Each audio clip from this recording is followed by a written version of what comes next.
ವೀಕ್ಷಕರೇ 30 minutes 30 news ವಿಶೇಷ ಬುಲೆಟಿನ್ಗೆ ಸ್ವಾಗತ. ನಾನು ಶರ್ಮಿತಾ ಶೆಟ್ಟಿ.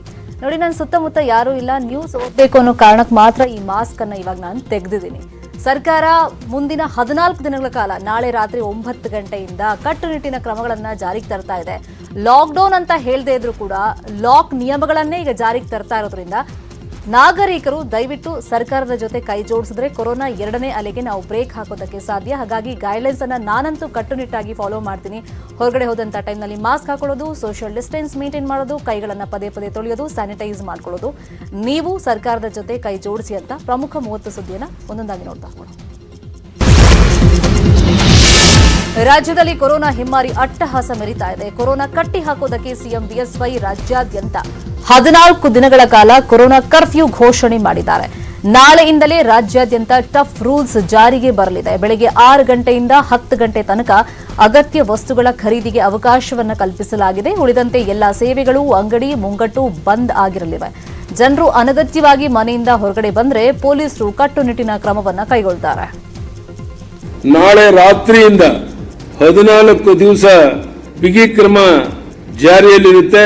ಇದು ಇಡೀ ರಾಜ್ಯಕ್ಕೆ ಅನ್ವಯ ಆಗುತ್ತೆ. ಬೆಳಗ್ಗೆ 6 ರಿಂದ 10 ಗಂಟೆವರೆಗೆ ಅಗತ್ಯ ವಸ್ತುಗಳ ಖರೀದಿಗೆ ಅವಕಾಶ ಕಲ್ಪಿಸಲಾಗಿದೆ. ಬೆಳಗ್ಗೆ 10ರ ನಂತರ ವ್ಯಾಪಾರಸ್ಥರು ಸಹ ಅವರಾಗೇನೆ ಬಾಗಿಲುಗಳನ್ನು ಹಾಕಬೇಕು. ಬೆಳಗ್ಗೆ 6 ಗಂಟೆವರೆಗೆ ಈಗಿರುವಂತಹ ರೀತಿಯಲ್ಲೇ ಕರ್ಫ್ಯೂ ಮುಂದುವರಿಯುತ್ತೆ. ರಾಜ್ಯದಲ್ಲಿ ದಿನೇ ದಿನೇ ಕೊರೋನಾ 2ನೇ ಅಲೆ ಹೆಚ್ಚಾಗ್ತಾ ಇದೆ. ಇದಕ್ಕೆ ಕಡಿವಾಣ ಹಾಕಬೇಕು ಅಂತಾನೆ ರಾಜ್ಯದಲ್ಲಿ ನಾಳೆಯಿಂದಲೇ 14 ದಿನಗಳ ಕಾಲ ಬಿಗಿ ಕ್ರಮವನ್ನು ಜಾರಿಗೊಳಿಸಲಾಗಿದೆ. ಕೋವಿಡ್ ಕರ್ಫ್ಯೂ ಅವಧಿಯಲ್ಲಿ ಅಂಗಡಿ ಮತ್ತು ದಿನಬಳಕೆ ವಸ್ತುಗಳ ಖರೀದಿಗೆ ಬೆಳಗ್ಗೆ 6 ರಿಂದ 10 ಗಂಟೆ ತನಕ ಅವಕಾಶವನ್ನು ಕಲ್ಪಿಸಲಾಗಿದೆ. ಗಾರ್ಮೆಂಟ್ಸ್, ಉತ್ಪಾದನಾ ವಲಯ, ಕಟ್ಟಡ ನಿರ್ಮಾಣಕ್ಕೆ ಅವಕಾಶ ನೀಡಲಾಗಿದೆ. ಆಸ್ಪತ್ರೆ, ಮೆಡಿಕಲ್ ಸ್ಟೋರ್, ಲ್ಯಾಬ್ಗಳು ಕಾರ್ಯನಿರ್ವಹಿಸಲಿವೆ. ಗೂಡ್ಸ್ ವಾಹನಗಳ ಸಂಚಾರ ಇರುತ್ತೆ. ಬಾರ್, ವೈನ್ ಶಾಪ್ಗಳಲ್ಲಿ ಪಾರ್ಸೆಲ್ಗೆ ಮಾತ್ರ ಅವಕಾಶ. ಕೃಷಿ ಚಟುವಟಿಕೆಗಳಿಗೆ ಅವಕಾಶ ಇದೆ. ಇನ್ನು ಸಾರಿಗೆ ಬಸ್, ಮೆಟ್ರೋ, ರೈಲು ಸಂಚಾರ ಇರೋದಿಲ್ಲ. ಬೆಳಗ್ಗೆ 10 ಗಂಟೆ ನಂತರ ಎಲ್ಲ ಅಂಗಡಿಗಳು ಬಂದ್ ಆಗಲಿವೆ. 18 ವರ್ಷದಿಂದ 45 ವರ್ಷದವರೆಗೆ ಉಚಿತ ಲಸಿಕೆ ನೀಡಲಾಗುತ್ತೆ ಅಂತ ವಿಧಾನಸೌಧದಲ್ಲಿ ಇವತ್ತು ಸಿಎಂ ಬಿಎಸ್ವೈ ಮಾಹಿತಿಯನ್ನು ಕೊಟ್ಟಿದ್ದಾರೆ. ಸರ್ಕಾರಿ ಆಸ್ಪತ್ರೆಗಳಲ್ಲಿ ಉಚಿತವಾಗಿ ಕೊರೋನಾ ಲಸಿಕೆಯನ್ನು ನೀಡಲಾಗುತ್ತೆ. ಈಗಾಗಲೇ ಸರ್ಕಾರ ಉಚಿತ ಲಸಿಕೆ ನೀಡೋದಕ್ಕೆ ಸಕಲ ರೀತಿಯಲ್ಲೂ ಸಿದ್ಧತೆ ಮಾಡಿಕೊಂಡಿದೆ ಅಂತ ಹೇಳಿದ್ರು. ಗವರ್ಮೆಂಟ್ ಹಾಸ್ಪಿಟಲ್ಗಳಲ್ಲಿ 18 ರಿಂದ 45 ವರ್ಷದವರೆಗಿರುವಂಥ ಜನರಿಗೆ ವ್ಯಾಕ್ಸಿನೇಷನ್ ಅನ್ನ ಫ್ರೀ ಸಪ್ಲೈ ಮಾಡ್ತೇವೆ. ಈ ಬಗ್ಗೆ ಹೆಲ್ತ್ ಡಿಪಾರ್ಟ್ಮೆಂಟ್ ರೂಪುರೇಷೆಗಳೇನಿರಬೇಕು ಅನ್ನೋ ನಿರ್ಧಾರ ಮಾಡ್ತಾರೆ. 45 ವರ್ಷದ ಮೇಲ್ಪಟ್ಟವರಿಗೆ ಕೇಂದ್ರ ಸರ್ಕಾರ ಸಹ ಅವರು ಫ್ರೀ ವ್ಯಾಕ್ಸಿನೇಷನ್ ಕೊಡ್ತಾ ಇದ್ದಾರೆ. ರಾಜ್ಯದಲ್ಲಿ ಆಕ್ಸಿಜನ್ ಕೊರತೆಯಾಗದಂತೆ ಕ್ರಮವನ್ನು ಕೈಗೊಳ್ಳಲಾಗಿದೆ. ಇನ್ಮುಂದೆ ಆಕ್ಸಿಜನ್ ಕೊರತೆ ಆಗೋದಿಲ್ಲ. ರಾಜ್ಯಕ್ಕೆ 800 ಮೆಟ್ರಿಕ್ ಟನ್ ಆಕ್ಸಿಜನ್ ಕೊಡುವುದಕ್ಕೆ ಕೇಂದ್ರ ಸರ್ಕಾರ ಒಪ್ಪಿಕೊಂಡಿದೆ. ಅಲ್ಲದೆ ರೆಮ್ಡೆಸಿವಿರ್ ಇಂಜೆಕ್ಷನ್ ಕೊರತೆಯೂ ಆಗೋದಿಲ್ಲ ಅಂತ ಬಿಎಸ್ವೈ ಹೇಳಿದ್ರು. ಇನ್ನು ಮುಂದೆ ಆಕ್ಸಿಜನ್ ಕೊರತೆ ಇರೋದಿಲ್ಲ. ಆಕ್ಸಿಜನ್ ಮೊದಲು 300 ರಿಂದ ಇದ್ದಂತದ್ದು 800 ಮೆಟ್ರಿಕ್ ಟನ್ ವರೆಗೂ ಕೇಂದ್ರ ಕೊಡೋದಕ್ಕೆ ಒಪ್ಪಿಕೊಂಡು ಈಗಾಗಲೇ ಸಪ್ಲೈ ಪ್ರಾರಂಭ ಮಾಡಿದೆ. ಆದ್ರಿಂದ ಇನ್ನು ಮುಂದೆ ಆಕ್ಸಿಜನ್ ಕೊರತೆ ಇದೆ ಅಂತ ಯಾರೊಬ್ರು ಚಿಂತೆ ಮಾಡುವಂತ ಅಗತ್ಯ ಇಲ್ಲ. ಇದಕ್ಕೆ ಕೇಂದ್ರ ಅನುಮತಿಯನ್ನು ಕೊಟ್ಟಿದೆ. ಮೆಡಿಷನ್ ಏನಿದೆ ಇದು 50,000 ಇದ್ದದನ್ನ 1,20,000 ಹೆಚ್ಚಿನಕ್ಕೆ ಮಾಡಿ ಕೇಂದ್ರ ಸಪ್ಲೈ ಮಾಡ್ತಾ ಇದೆ. ಹೀಗಾಗಿ ಮೆಡಿಸಿನ್ ಸಪ್ಲೈ ಸಮಸ್ಯೆ ಇರೋದಿಲ್ಲ, ಆಕ್ಸಿಜನ್ ಸಮಸ್ಯೆ ಇರೋದಿಲ್ಲ. ಇನ್ನು ನಾಳೆಯಿಂದ ಕೊರೋನಾ ತಡೆಗೆ ರಾಜ್ಯಾದ್ಯಂತ ಟಫ್ ರೂಲ್ಸ್ ಜಾರಿಗೆ ಬರ್ತಾ ಇದೆ. ಹೀಗಾಗಿ ನಾಳೆಯಿಂದ ಕೆಎಸ್ಆರ್ಟಿಸಿ, ಬಿಎಂಟಿಸಿ ಬಸ್ ರಸ್ತೆಗೆ ಇಳಿಯಲ್ಲ. ಅಲ್ಲದೆ ಬೆಂಗಳೂರಲ್ಲಿ ನಮ್ಮ ಮೆಟ್ರೋ ಸೇವೆಯನ್ನ ಮುಂದಿನ 14 ದಿನಗಳ ಕಾಲ ಸ್ಥಗಿತ ಮಾಡಲಾಗಿದೆ. ಆದರೆ ಅಂತಾರಾಜ್ಯ ಗೂಡ್ಸ್ ವಾಹನಗಳಿಗಷ್ಟೇ ಅವಕಾಶವನ್ನು ನೀಡಲಾಗಿದೆ ಅಂತ ಬಿಎಸ್ವೈ ಮಾಹಿತಿ ಕೊಟ್ಟರು. ಸಾರಿಗೆ ಇರೋದಿಲ್ಲ. ಬಂದಂದ್ಮೇಲೆ ಸಾರಿಗೆ ಬಸ್ಗಳೇ ಓಡಾಡಿ ಏನ್ ಮಾಡ್ತೀರಾ? ಜನನೇ ಓಡಾಡಾಗಿಲ್ಲ ಅಂದ್ಮೇಲೆ ಸಾರಿಗೆ ಬಸ್ ಹೆಂಗ್ ಓಡಾಡುತ್ತೆ? ಒಂದು ರಾಜ್ಯದಿಂದ ಮತ್ತೊಂದು ರಾಜ್ಯಕ್ಕೆ ಗೂಡ್ಸ್ ಸಾಗಾಣೆ ಮಾಡಕ್ಕೆ ಯಾವುದೇ ಅಡ್ಡಿ ಆತಂಕಗಳು ನಮ್ಮ ಸರ್ಕಾರ ಮಾಡೋಲ್ಲ. ಕೊರೋನಾ ಕಟ್ಟಿ ಹಾಕೋದಕ್ಕೆ 14 ದಿನ ರಾಜ್ಯಾದ್ಯಂತ ಟಫ್ ರೂಲ್ಸ್ ಜಾರಿಗೆ ತರಲಾಗ್ತಾ ಇದೆ. 14 ದಿನಗಳಲ್ಲಿ ಕೊರೋನಾ ಕಂಟ್ರೋಲ್ಗೆ ಬರದೇ ಇದ್ರೆ, ಜನರು ಸರ್ಕಾರದ ನಿಯಮಗಳನ್ನ ಪಾಲನೆ ಮಾಡದೇ ಇದ್ರೆ ಕೊರೋನಾ ಹತೋಟಿಗೆ ತರೋದಕ್ಕೆ ಮತ್ತೆ ಕೊರೋನಾ ಕರ್ಫ್ಯೂ ಅನ್ನ ವಿಸ್ತರಣೆ ಮಾಡಬೇಕಾಗಬಹುದು ಅಂತ ಸಿಎಂ ಹೇಳಿದ್ದಾರೆ. ಇನ್ನು ನಾಳೆ ನಡೆಯಬೇಕಾಗಿದ್ದಂತ ಎಲ್ಲಾ ಚುನಾವಣೆಗಳನ್ನ ಮುಂದೂಡೋದಕ್ಕೆ ರಾಜ್ಯ ಸರ್ಕಾರ ಚುನಾವಣಾ ಆಯೋಗಕ್ಕೆ ಮನವಿ ಸಲ್ಲಿಸಲಿದೆ ಅಂತ ಬಿಎಸ್ವೈ ಹೇಳಿದ್ದಾರೆ. ಕೊರೋನಾ ಸೋಂಕು ಹೆಚ್ಚಳದ ಬೆನ್ನಲ್ಲೇ ಕಟ್ಟುನಿಟ್ಟಿನ ಕ್ರಮಗಳನ್ನು ರಾಜ್ಯ ಸರ್ಕಾರ ಕೈಗೊಂಡಿದ್ದು ಚುನಾವಣೆಗಳನ್ನ ಮುಂದೂಡಲು ಸರ್ಕಾರ ಮನವಿಯನ್ನ ಮಾಡಲಿದೆ. ರಾಜ್ಯದಲ್ಲಿ ಎಲ್ಲಾ ಎಲೆಕ್ಷನ್ಗಳನ್ನ ಮುಂದಿನ 6 ತಿಂಗಳು ಮುಂದೂಡುವಂತೆ ಚುನಾವಣಾ ಆಯೋಗಕ್ಕೆ ಶಿಫಾರಸು ಮಾಡ್ತೀವಿ ಅಂತ ಯಡಿಯೂರಪ್ಪ ಹೇಳಿದರು.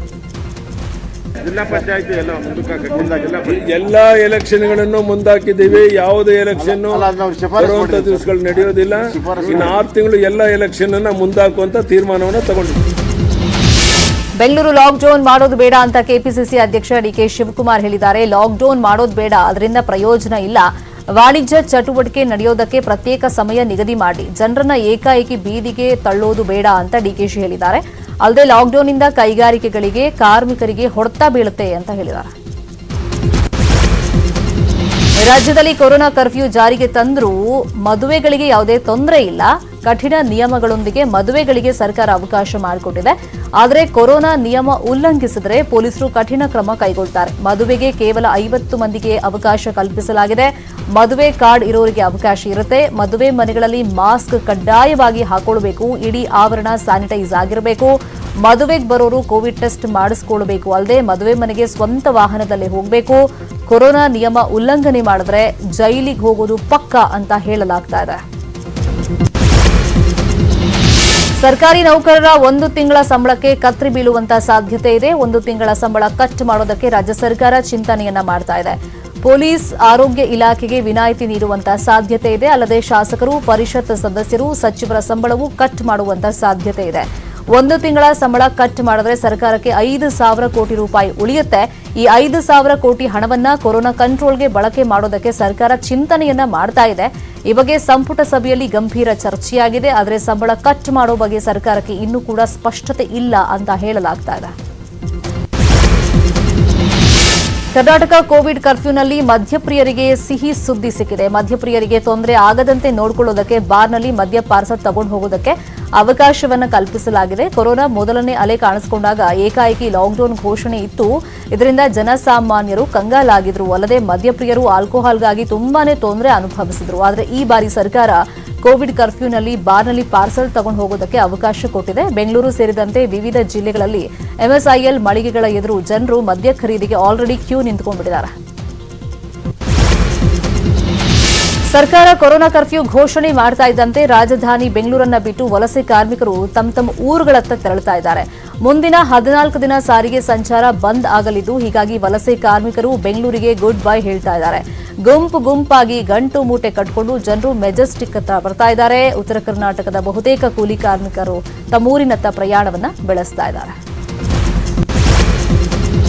ಗೃಹ ಸಚಿವ ಬಸವರಾಜ ಬೊಮ್ಮಾಯಿ ರಾಜ್ಯದ ಹಲವು ಯೋಜನೆಗಳಿಗೆ ಅನುದಾನವನ್ನ ಬಿಡುಗಡೆ ಮಾಡಿದ್ದಾರೆ. ಮಂಗಳೂರು ಮೀನುಗಾರಿಕಾ ಬಂದರು 3ನೇ ಹಂತಕ್ಕೆ ಬಾಕಿ ಇರುವಂತಹ ಕಾಮಗಾರಿಗೆ 22 ಕೋಟಿ ರೂಪಾಯಿ ಬಿಡುಗಡೆ ಮಾಡುವುದಕ್ಕೆ ಅನುಮತಿ ಸಿಕ್ಕಿದೆ. ಅಲ್ಲದೆ ಎನ್ಜಿಇಎಫ್ ಜರ್ಮನಿ ಸಹಭಾಗಿತ್ವದ ಷೇರುಗಳನ್ನು ರಾಜ್ಯ ಸರ್ಕಾರ ಖರೀದಿಸಿ ಎನ್ಜಿಇಎಫ್ಗೆ ಸೇರಿದ 122 ಎಕರೆ ಸರ್ಕಾರದ ವಶಕ್ಕೆ ತೆಗೆದುಕೊಳ್ಳುವುದಕ್ಕೆ ನಿರ್ಧಾರವನ್ನು ಮಾಡಲಾಗಿದೆ.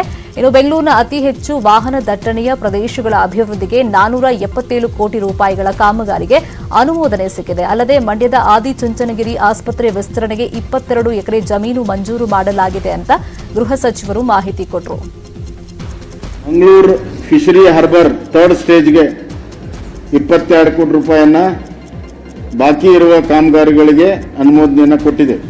ಈ ಎನ್ಜಿಎಫ್ ಕಂಪನಿ ಜರ್ಮನ್ ಕಂಪನಿಯ ಜೊತೆಗೆ ಒಟ್ಟು 122 ಎಕರೆ ಜಮೀನು ನಮಗೆ ದೊರಕುತ್ತದೆ. ಬೆಂಗಳೂರಿನಲ್ಲಿ ಹೈ ಡೆನ್ಸಿಟಿ ಕಾರಿಡಾರ್ಸ್ ಅವುಗಳನ್ನು ಡೆವಲಪ್ ಮಾಡೋದು ಮತ್ತು ಮೇಂಟೈನ್ ಮಾಡೋದಕ್ಕೆ 477 ಕೋಟಿ ರೂಪಾಯಿದ್ದು ಒಂದು ಅನುಮೋದನೆಯನ್ನು ಕೊಟ್ಟಿದೆ. ರಾಜ್ಯದಲ್ಲಿ ಜನರ ಸಮಸ್ಯೆ ನೋಡೋದಕ್ಕಾಗ್ತಾ ಇಲ್ಲ, ಅವರಿಗೆ ಬೆಡ್ ಕೊಡಿಸೋದಕ್ಕಾಗ್ತಾ ಇಲ್ಲ. ದಯಮಾಡಿ ಲಾಕ್ಡೌನ್ ಮಾಡಿ ಅಂತ ಸಿಎಂ ಬಿಎಸ್ವೈಗೆ ಸಚಿವ ಎಂಟಿಬಿ ನಾಗರಾಜ್ ಮನವಿಯನ್ನ ಮಾಡಿಕೊಂಡಿದ್ದಾರೆ. ಆದರೆ ಈ ವೇಳೆ ಲಾಕ್ಡೌನ್ ಬೇಡ, ಕಾರ್ಮಿಕರಿಗೆ ಸಂಕಷ್ಟ ಆಗುತ್ತೆ ಅಂತ ಸಚಿವ ಶಿವರಾಮ್ ಹೆಬ್ಬಾರ್ ಹೇಳಿದ್ದಾರೆ. ಆದರೆ ಸಚಿವ ಎಂಟಿಬಿ ನನ್ನ ಸಂಬಳ ತಗೊಳ್ಳಿ, ನನಗೇನು ಸೌಲಭ್ಯ ಬೇಡ, ಮೊದಲು ಒಂದಿಷ್ಟು ದಿನ ಲಾಕ್ಡೌನ್ ಮಾಡಿಬಿಡಿ. ಆಕ್ಸಿಜನ್, ಬೆಡ್, ಐಸಿಯು ಕೊರತೆ ಹೆಚ್ಚಾಗಿದೆ. ಪ್ಲೀಸ್ ಎಲ್ಲ ಕ್ಲೋಸ್ ಮಾಡಿ ಸರ್. ಹಂಗೆ ಹೇಳಿದ್ರೆ ಜನರನ್ನ ಕಂಟ್ರೋಲ್ ಮಾಡೋದಕ್ಕೆ ಆಗಲ್ಲ ಅಂತ ಸಂಪುಟ ಸಭೆಯಲ್ಲಿ ಕೈ ಮುಗಿದು ಸಚಿವ ಎಂಟಿಬಿ ನಾಗರಾಜ್ ಮನವಿಯನ್ನ ಮಾಡಿಕೊಂಡಿದ್ದಾರೆ. ಎಂಟಿಬಿ ಮನವಿಗೆ ಉಳಿದಂತ ಸಚಿವರು ದನಿಗೂಡಿಸಿದ್ದಾರೆ. ವಾಣಿಜ್ಯ ನಗರಿ ಹುಬ್ಬಳ್ಳಿಯಲ್ಲಿ ರಾಜ್ಯ ಸರ್ಕಾರ ಘೋಷಿಸಿರುವಂತಹ ಕೊರೋನಾ ಕರ್ಫ್ಯೂಗೆ ಮಿಶ್ರ ಪ್ರತಿಕ್ರಿಯೆ ವ್ಯಕ್ತವಾಗಿದೆ. ಕೋವಿಡ್ ನಿಯಂತ್ರಣದ ದೃಷ್ಟಿಯಿಂದ ಕೊರೋನಾ ಕರ್ಫ್ಯೂ ಒಳ್ಳೆಯದು ಅಂತ ಬಹುತೇಕ ಜನರು ಹೇಳ್ತಾ ಇದ್ದಾರೆ. ಕೊರೋನಾ ಎರಡನೇ ಅಲೆ ನಿಯಂತ್ರಣಕ್ಕೆ ಕೊರೋನಾ ಕರ್ಫ್ಯೂ ಅನಿವಾರ್ಯವಾಗಿತ್ತು. ಆದರೆ ಲಾಕ್ಡೌನ್ನಿಂದ ಜನಸಾಮಾನ್ಯರಿಗೆ ತೊಂದರೆ ಆಗುತ್ತೆ ಅಂತ ಹುಬ್ಬಳ್ಳಿ ಜನರು ಹೇಳ್ತಾ ಇದ್ದಾರೆ. ರಾಜ್ಯದಲ್ಲಿ ನಾಳೆಯಿಂದ 14 ದಿನಗಳ ಕಾಲ ಕೊರೋನಾ ಕರ್ಫ್ಯೂ ಹಿನ್ನೆಲೆಯಲ್ಲಿ ಮಂಗಳೂರಲ್ಲಿ ಮದ್ಯ ಖರೀದಿಗೆ ಜನ ಮುಗಿಬಿದ್ದಿದ್ದಾರೆ. ಮದ್ಯದ ಅಂಗಡಿಗಳ ಮುಂದೆ ಮದ್ಯಪ್ರಿಯರು ಕ್ಯೂ ನಿಂತ್ಕೊಂಡಿದ್ದಾರೆ. ನಾಳೆ ಓಪನ್ ಇರುತ್ತಾ ಇಲ್ವಾ ಅನ್ನೋ ಗೊಂದಲದಲ್ಲೇ ಮದ್ಯಪ್ರಿಯರು ಬಾಕ್ಸ್ ಗಟ್ಟಲೆ ಮದ್ಯ ಖರೀದಿ ಮಾಡ್ತಾ ಇದ್ದಾರೆ. ಮಂಗಳೂರು ನಗರದ ಜೈನ್ ವೈನ್ ಗೇಟ್ ಅಂಗಡಿ ಮುಂದೆ ಜನರು ಬಾಕ್ಸ್ ಗಟ್ಟಲೆ ಮದ್ಯ ಖರೀದಿಸಿ ಕಾರಲ್ಲಿ ತುಂಬಿಸಿಕೊಂಡು ಹೋಗ್ತಾ ಇದ್ದಾರೆ. ರಾಜ್ಯ ಸರ್ಕಾರ ಮುಂದಿನ 15 ದಿನಗಳ ಕಾಲ ಲಾಕ್ಡೌನ್ ಅನ್ನು ಜಾರಿಗೆ ಮಾಡಿರುವಂತು. ಈಗಾಗಲೇ ಈ ಬಗ್ಗೆ ಸಿಎಂ ಯಡಿಯೂರಪ್ಪನವರು ಅಧಿಕೃತವಾದ ಆದೇಶವನ್ನು ಕೊಟ್ಟಿದ್ದಾರೆ. ಇದರ ನಡುವೆ ಮಂಗಳೂರಲ್ಲಿ ಸಾಕಷ್ಟು ಜನ ಗೊಂದಲದಲ್ಲಿದ್ದಾರೆ. ಅದರಲ್ಲೂ ಕೂಡ ಮದ್ಯಪ್ರಿಯರಂತೂ ನಾಳೆಯಿಂದ ಮದ್ಯದ ಅಂಗಡಿಗಳು ಓಪನ್ ಇರುತ್ತಾ ಇಲ್ಲೋ ಎಂಬ ಸಂಶಯದಲ್ಲಿದ್ದಾರೆ. ಹಾಗಾಗಿ ಈಗಲೇ ಬಂದು ಕ್ಯೂಯಲ್ಲಿ ನಿಂತಿರುವಂಥದ್ದು. ನಾವೀಗ ಮಂಗಳೂರಿನ ಒಂದು ಮದ್ಯದ ಕೇಂದ್ರಗಳಿದ್ದೇವೆ. ನೀವು ದೃಶ್ಯಗಳಲ್ಲಿ ಗಮನಿಸಿದ್ರೆ ಈಗಾಗಲೇ ಗ್ರಾಹಕರು ಕ್ಯೂಯಲ್ಲಿ ನಿಂತಿದ್ದಾರೆ ಮತ್ತು ಬಾಕ್ಸ್ ಗಟ್ಟಲೆ ಮದ್ಯವನ್ನು ಕೊಂಡೋಗ್ತಾ ಇರುವಂಥದ್ದು. ನೀವು ದೃಶ್ಯಗಳಲ್ಲಿ ಗಮನಿಸ್ತಾ ಹೋದರೆ ಕಾರಲ್ಲಿ ತುಂಬಿಸ್ತಿರೋದನ್ನು ಕೂಡ ನೀವು ಗಮನಿಸ್ತಾ ಇದ್ದೀರಿ. ಯಾಕೆಂದರೆ ಸರ್ಕಾರ ಒಂದು ವೇಳೆ ಮದ್ಯದ ಅಂಗಡಿಯನ್ನು ಕೂಡ ನಾಳೆಯಿಂದ ಬಂದ್ ಮಾಡಬೇಕಂತ ಹೇಳಿದರೆ ಇನ್ನು 15 ದಿನ ಏನಿರಲ್ಲ, ಕೇವಲ ಡ್ರೈ ಡೇ ಆಗಿರುತ್ತೆ ಅನ್ನೋ ಕಾರಣಕ್ಕಾಗಿ ಈಗಾಗಲೇ ಸಾಕಷ್ಟು ಮಂದಿ ಗ್ರಾಹಕರು ಮದ್ಯದ ಅಂಗಡಿಗಳಿಗೆ ಮುತ್ತಿಗೆ ಹಾಕಿರುವಂಥದ್ದು. ನೀವು ನೋಡ್ತಾ ಇರುವಂಥ ಇದು ಮಂಗಳೂರಿನ ವೈನ್ ಗೇಟ್ ದೃಶ್ಯಾವಳಿಗಳು. ನೀವು ದೃಶ್ಯಗಳಲ್ಲಿ ಗಮನಿಸಿ ಹೋದರೆ ಲಾಟ್ ಗಟ್ಟಲೆ ಮದ್ಯದ ಬಾಕ್ಸ್ಗಳನ್ನು ಕೂಡ ತೆಗೆದುಕೊಂಡು ಹೋಗ್ತಾ ಇರುವಂಥದ್ದು ನೀವು ಗಮನಿಸ್ತಿರ್ಬೋದು. ಯಾಕೆಂದರೆ ಇನ್ನು ಮದ್ಯದ ಸರಬರಾಜು ನಿಂತು ಹೋದರೆ ಅಥವಾ ಮದ್ಯದ ಅಂಗಡಿಗಳು ತೆರೆಯದೇ ಇದ್ದರೆ ಮುಂದಿನ 15 ದಿನಗಳಲ್ಲಿ ಸಾಕಷ್ಟು ಜನರಿಗೆ ಅಂದರೆ ಮದ್ಯಪ್ರಿಯರಿಗೆ ಸಾಕಷ್ಟು ಗೊಂದಲ ಕೂಡ ಇರುತ್ತೆ, ಆತಂಕ ಕೂಡ ಇರುತ್ತೆ. ಅದನ್ನು ನಿವಾರಿಸೋಕೆ ಈಗ ಬಾಕ್ಸ್ ಗಟ್ಟಲೆ ಅದನ್ನು ಕೊಂಡೋಗ್ತಿರೋದನ್ನು ಕೂಡ ನೀವು ಗಮನಿಸಿರ್ಬೋದು. ಆದರೆ ನಾಳೆಯಿಂದ ದಿಢೀರಾಗಿ ಸರ್ಕಾರ ಒಂದು ರೀತಿಯಾಗಿ ನಿರ್ಧಾರವನ್ನು ಚೇಂಜ್ ಮಾಡಿದರೆ ಬೇರೆ ಏನು ಮಾಡೋದೆಂಬ ಗತಿ ಇಲ್ಲದೆ ಈಗ ಮದ್ಯಪ್ರಿಯರು ಮದ್ಯದ ಅಂಗಡಿಗಳಿಗೆ ಮುತ್ತಿಗೆಯನ್ನು ಹಾಕ್ತಾ ಇದ್ದಾರೆ. ಕಿಶನ್ ಶೆಟ್ಟಿ, ನ್ಯೂಸ್ 18 ಕನ್ನಡ, ಮಂಗಳೂರು. ಸರ್ಕಾರದ ಕ್ಷಣಕ್ಕೊಂದು ನಿರ್ಧಾರಕ್ಕೆ ಸಿಲಿಕಾನ್ ಸಿಟಿ ಜನ ಬೇಸತ್ತಿದ್ದಾರೆ. ಲಾಕ್ಡೌನ್ ಮಾಡೋದಾದ್ರೆ ಮಾಡಲಿ, ಆದರೆ ಮೊದಲು ನಮ್ಮ ಕಷ್ಟ ತಿಳ್ಕೊಳ್ಳಿ. ಲಾಕ್ಡೌನ್ ಮಾಡೋದು ಆರೋಗ್ಯದ ದೃಷ್ಟಿಯಿಂದ ಒಳ್ಳೇದೆ, ಆದರೆ ಬಾಡಿಗೆ ಕಟ್ಟಬೇಕು, ದುಡಿಮೆ ಇಲ್ಲ, ಹೇಗ್ ಜೀವನ ಮಾಡೋದು ಅಂತ ಸಿಲಿಕಾನ್ ಸಿಟಿ ಜನ ಆಕ್ರೋಶವನ್ನು ವ್ಯಕ್ತಪಡಿಸ್ತಾ ಇದ್ದಾರೆ. 7 ಕೆಜಿ ಅಕ್ಕಿಯನ್ನ 2 ಕೆಜಿಗೆ ಇಳಿಸಿ ಲಾಕ್ಡೌನ್ ಅಂತ ಇದೆ ಸರ್ಕಾರ. 2 ಕೆಜಿ ಅಕ್ಕಿಲಿ ತಿಂಗಳು ಹೇಗ್ ಜೀವನ ಮಾಡೋದು, ಮನೆ ಮಕ್ಕಳೆಲ್ಲ ಉಪವಾಸ ಮಲಗಬೇಕಾ ಅಂತ ಸರ್ಕಾರದ ವಿರುದ್ಧ ಸಾರ್ವಜನಿಕರು ಆಕ್ರೋಶವನ್ನು ವ್ಯಕ್ತಪಡಿಸ್ತಾ ಇದ್ದಾರೆ. ಕೊರೋನಾ ನೆಗೆಟಿವ್ ಬಂತು ಅಂತ ಆರಾಮಾಗಿರಬೇಡಿ. ನೆಗೆಟಿವ್ ಬಂದ್ರೂ ಉಸಿರಾಟ ತೊಂದರೆ ಇದೆಯಾ, ಹುಷಾರ್. ಆರ್ಟಿಪಿಸಿಆರ್ ಟೆಸ್ಟ್ನಲ್ಲೂ ರೂಪಾಂತರಿ ವೈರಸ್ ಪತ್ತೆಯಾಗ್ತಾ ಇಲ್ಲ. ಆರ್ಟಿಪಿಸಿಆರ್ ಟೆಸ್ಟ್ನಲ್ಲಿ ನೆಗೆಟಿವ್ ಇದ್ರೂ ವೈರಸ್ ಇರುತ್ತೆ.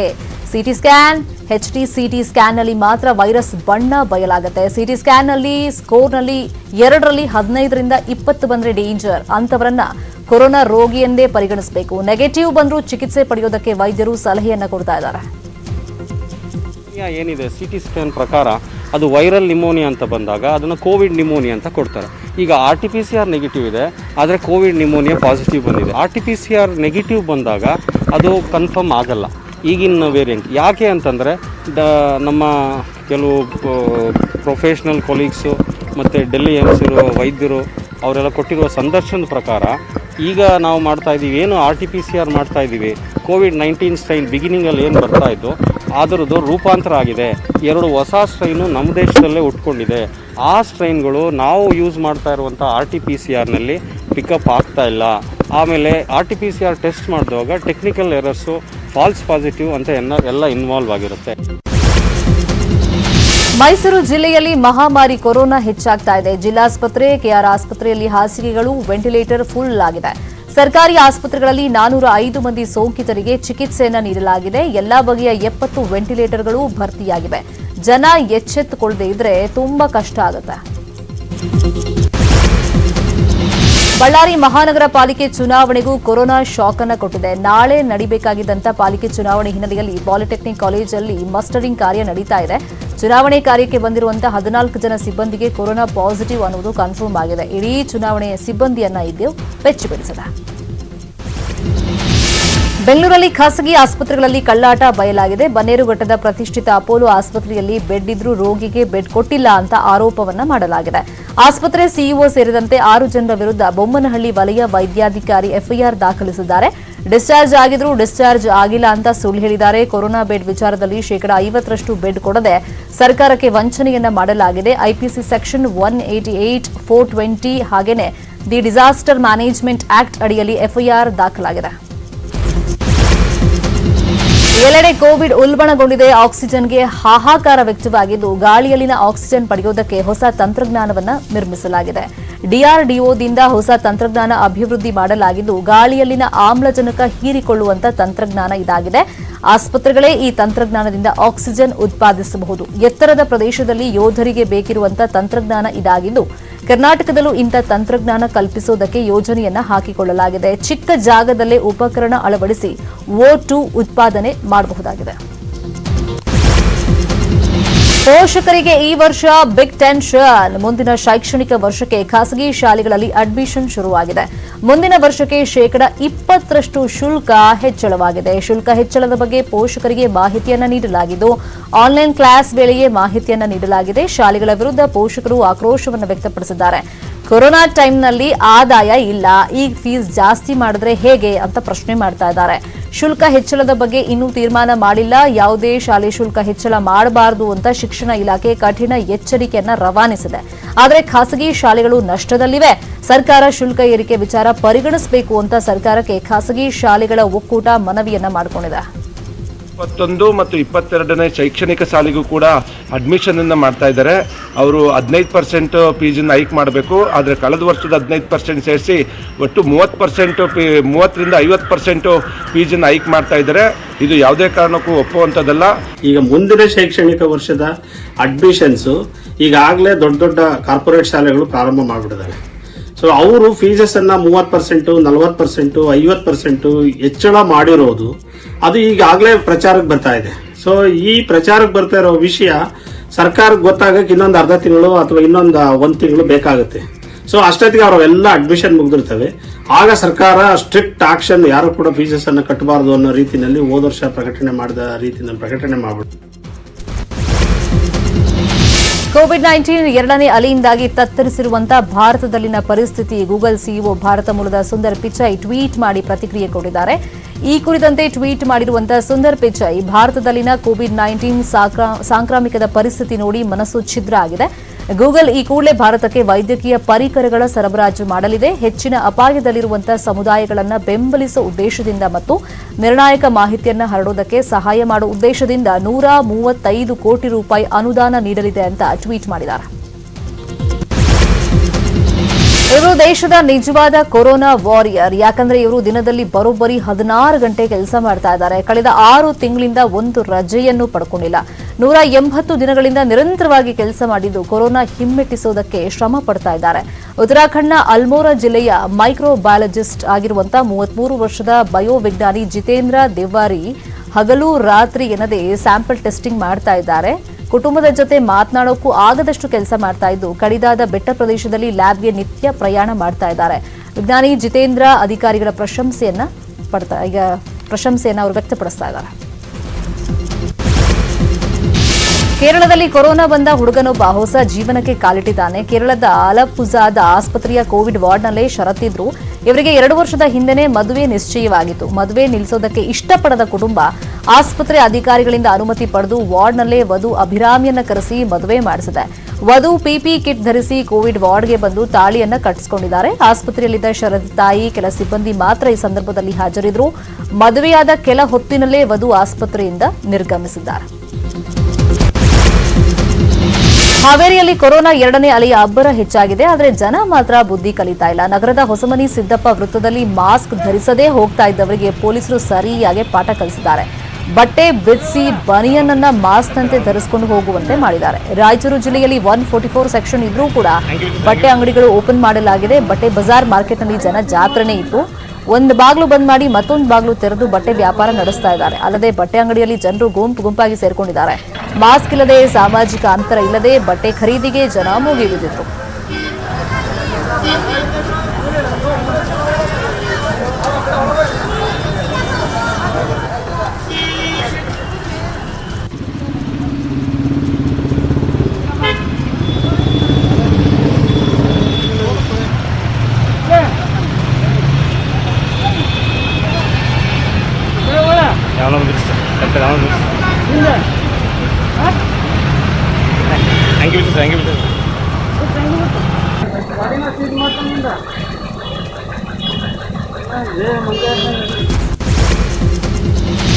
ರಾಯಚೂರು ಜಿಲ್ಲೆಯ ಮಸ್ಕಿ ಬೈ ಎಲೆಕ್ಷನ್ ಎಫೆಕ್ಟ್ನಿಂದ ಕೊರೋನಾ ಸೋಂಕಿತರ ಸಂಖ್ಯೆ ಏರಿಕೆ ಆಗ್ತಾ ಇದೆ. ನಿನ್ನೆವರೆಗೂ ಮಸ್ಕಿಯಲ್ಲಿ 40 ಜನರಿಗೆ ಸೋಂಕು ದೃಢಪಟ್ಟಿದೆ. ಬೈ ಎಲೆಕ್ಷನ್ನಲ್ಲಿ ಪಾಲ್ಗೊಂಡಿದ್ದ ಸಿಎಂ, ಡಿಸಿಎಂ, ಶಾಸಕರು ಹಾಗೂ ಅಭ್ಯರ್ಥಿ ಪ್ರತಾಪ್ ಗೌಡ್ರಿಗೆ ಸೋಂಕು ದೃಢಪಟ್ಟಿತ್ತು.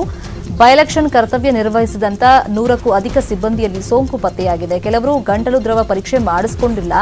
ರ್ಯಾಂಡಮ್ ಟೆಸ್ಟ್ ಮಾಡಿದರೆ ಇನ್ನಷ್ಟು ಜನರಿಗೆ ಸೋಂಕು ದೃಢಪಡುವಂತ ಸಾಧ್ಯತೆ ಇದೆ. ಕೊಪ್ಪಳ ಜಿಲ್ಲೆ ಕಿನ್ನಾಳ ಗ್ರಾಮದಲ್ಲಿ ನಿನ್ನೆ ಮದುವೆಯೊಂದು ನಡೆದಿದೆ. ಆದರೆ ಇವತ್ತು 4 ಮಂದಿಗೆ ಸೋಂಕು ಪತ್ತೆಯಾಗಿದೆ. ಮದುಮಗಳು ಸೇರಿದಂತೆ 4 ಜನರಿಗೆ ಸೋಂಕು ಅಂಟಿದೆ. ಮದುವೆಗೂ ಮುನ್ನ ಮದುಮಗಳು ಟೆಸ್ಟ್ ಮಾಡಿಸಿದ್ದು ಮದುವೆಯಾದ ಕೆಲ ಹೊತ್ತಿನಲ್ಲೇ ಪಾಸಿಟಿವ್ ಅಂತ ರಿಪೋರ್ಟ್ ಬಂದಿದೆ. ಮದುಮಗಳ ತಾಯಿ ಹಾಗೂ ಸೋದರಿಗೂ ಪಾಸಿಟಿವ್ ಅಂತ ಗೊತ್ತಾಗಿದೆ. ಇನ್ನೇನು ರಾಜ್ಯ ಲಾಕ್ ಆಗುತ್ತೆ, ಕೌಂಟ್ ಡೌನ್ ಸ್ಟಾರ್ಟ್ ಆಗಿದೆ ಅಂತ ಗೊತ್ತಾದ ತಕ್ಷಣ ಜನ